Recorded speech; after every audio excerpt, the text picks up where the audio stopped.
இதுக்கு பதில் சொல்லுங்க சார். இன்னைக்கு ஆண்மை குறைவுக்கு முக்கியமான காரணம் என்ன? என்ன முக்கியமான காரணம் என்ன? 4 காரணம் கரெக்டாக கேட்டுடுங்க.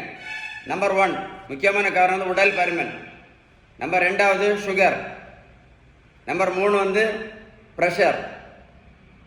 நம்பர் 4 கெட்ட கொலஸ்ட்ரால்.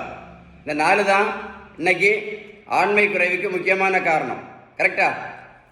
சுகர், ப்ரெஷர், கெட்ட கொலஸ்ட்ரால், உடல் பருமன். இந்த 4ம் எதனால் வருதுன்னு கேட்டால் இன்னைக்கு யாருக்குமே தெரியாது. அதான் பெரிய பிரச்சனையே. சுகர், ப்ரெஷர், கெட்ட கொலஸ்ட்ரால், உடல் பருமன். இந்த 4க்கும் ஒரே ஒரு காரணம் தான் இருக்குது. ஒரே ஒரு காரணம் தான். அதுக்கு பேர் தான் இன்சுலின் ரெசிஸ்டன்ஸ். இது ஒரு பேப்பர் எழுதி வச்சுடுங்க. சரியா? இந்த இன்சுலின் ரெசிஸ்டன்ஸை சரி பண்ணணும் அப்படின்னா ஈஸியாக ஒரு வழி இருக்குது. ஈஸியாக ஒரே ஒரு வழி தான் இருக்குது. ஈஸியான வழி.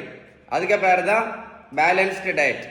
நீங்கள் பேலன்ஸ்டு டயட் கரெக்டாக ஃபாலோ பண்ணலேன்னு வைங்களேன், முதல்ல 2 மாத்திரை, அப்புறம் 4 மாத்திரை, அப்புறம் அது 8 மாத்திரை ஆகும்.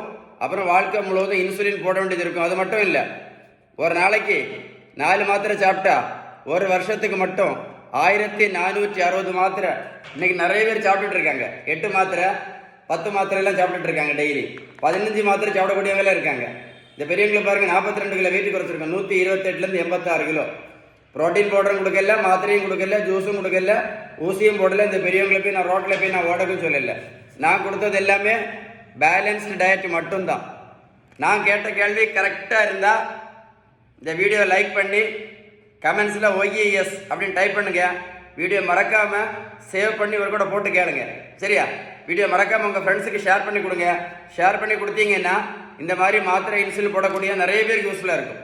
ஷேர் பண்ணிங்களா? Stay tune.